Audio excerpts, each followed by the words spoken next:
E me diz uma coisa, Sérgio, como é que você vê essa... O que a gente está dizendo aqui, então, é que, na verdade, existe um dado, né? Existem dados da própria organização, e é através dessa coleta de dados, análise e estrutura desses dados, que a gente começa, então, um processo de inteligência artificial, ou seja, um processo que leva em consideração o aprendizado da máquina baseado em um histórico de dados.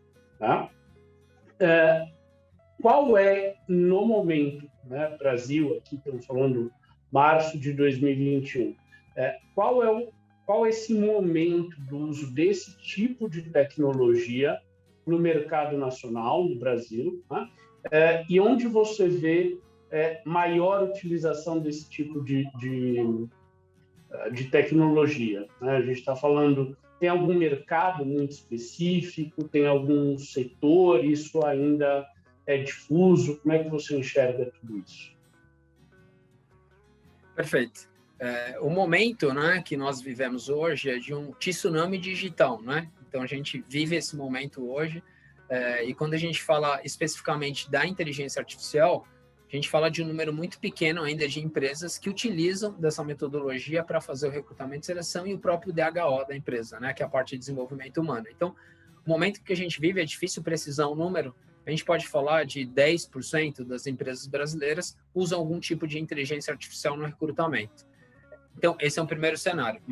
E aí, o que é empolgante de ver é o tamanho do crescimento disso, porque a gente começou a falar desse tipo de trabalho em 2017, 2016 e 2017. Então, em 2017, entrou o conceito que a gente chama de Best of the Breed, que é os softwares super especialistas em alguma coisa, por exemplo, em recrutamento e seleção. Quem ia imaginar, há 20 anos atrás, que ia ter software só de recrutamento e seleção? Ninguém ia imaginar isso.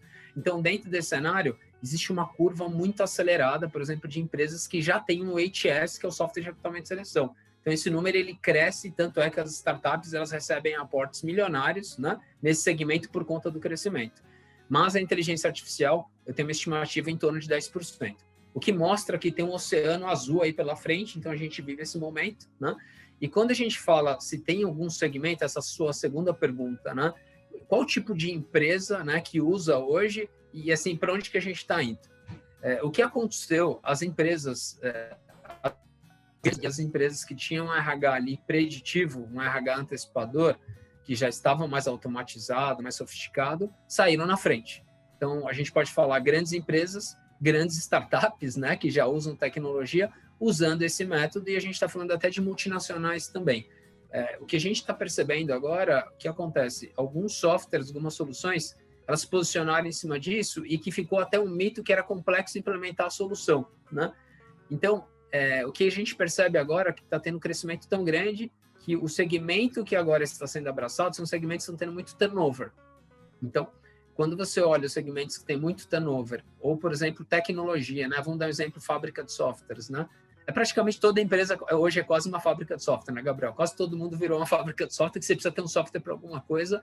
Então, elas já estão usando muito. Então, estou vendo uma aceleração muito grande do mercado de grandes e médios, caindo agora realmente nas empresas. E eu tenho uma conta aqui comigo que daqui 5 anos a gente vai ter uma explosão de microempresas também usando, né, inteligência artificial, que eu acho que até ali, daqui 5 anos, a gente vai ter ali uma demanda muito grande e todo mundo vai aprender bastante sobre isso, né? Claro que envolve a questão de investimento também, esse é um desafio, mas eu vejo um caminho independente de setor. Mas hoje, prioritariamente, quem tem turnover, quem recruta muito, hoje está usando muito esse tipo de solução.